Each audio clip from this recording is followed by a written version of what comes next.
যে আলোচনায় ছিলাম, বাবা আমল করতে হবে, নামাজ পড়া লাগবে। বাবা নামাজ ছাড়িও না, কবরে নামাজের হিসাবও আমার আল্লাহ পই পই করে নিবে। যদি আমার আল্লাহ হিসাব নেয়,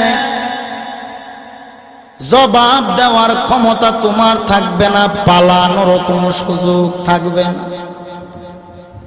দুনিয়ার গড়ে চুরি করলে তুমি পালাইয়া যাও, ধরা খাইলে ফিডা মিস নেই, ধরা না খাইলে তো নাই।